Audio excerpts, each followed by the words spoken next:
Olá, meu amigo, minha amiga, bom dia. Aqui estamos para falar um pouquinho mais sobre família, proteção patrimonial, sucessões. Bom, no dia de hoje eu vou falar um pouquinho com vocês a respeito de um assunto que nos é muito questionado: as consequências, as divergências entre a união estável e o casamento. Nos dias atuais, é bastante comum que em todas as famílias nós encontremos alguma situação como esta. Eu vou começar falando para vocês como o Código Civil atual trata esta questão. Sem juridiquês, mas eu vou ler porque é importante. Um minutinho.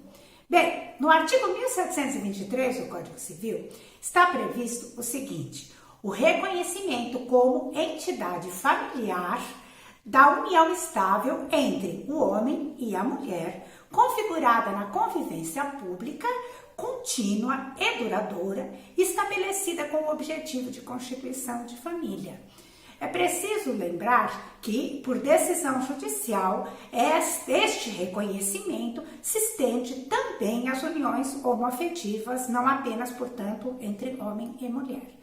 E aí, o que nós temos a dizer é o seguinte: é muito comum que as pessoas deixem que o tempo vá passando, e às vezes estão envolvidas em uma relação e não se dão conta de que o tempo acaba por conferir muitos direitos a essa pessoa com quem está convivendo e que às vezes não pretenderia que fosse assim.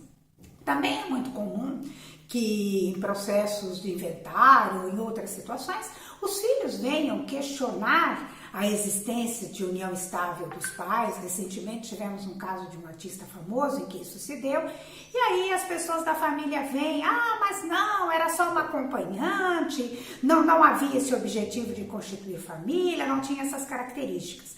E para isso nós temos a dizer que há muitas decisões judiciais considerando como união estável situações em que, provadas por meio de redes sociais, hoje muito frequente, as pessoas tinham o hábito de se apresentar como um casal, então isso afeta bastante, influencia bastante no pensamento dos juízes, eram vistos pela sociedade como um casal. Também há situações em que já havia sido feita doações de bens de um para o outro, ou então se comprova a participação efetiva na formação de patrimônio com esforço comum de ambas as partes. Então, nesses casos, fatalmente o judiciário irá reconhecer que havia sim uma união estável e esta pessoa irá participar aí de direitos, né? Terá os seus direitos assegurados, preservados. Uma outra questão também que é interessante saber diz respeito ao regime de bens. Se os conviventes tiverem celebrado um documento escrito, eles poderão escolher o regime de bens entre si, como acontece no casamento.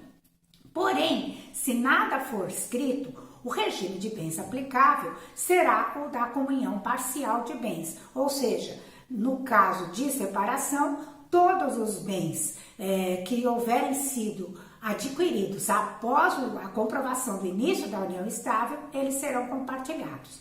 Há uma exceção que precisa ser mencionada, que é o das situações em que se exige a separação obrigatória, até mesmo no casamento, que é o caso, por exemplo, dos maiores de 70 anos, ou então aquelas pessoas que ainda não regularizaram a partilha relativa aos bens daquele casamento anterior. Então, enquanto não houver sido partilhados os bens daquela união anterior, o novo casamento ou a nova união estável deverá ser realizado obrigatoriamente com separação total de bens.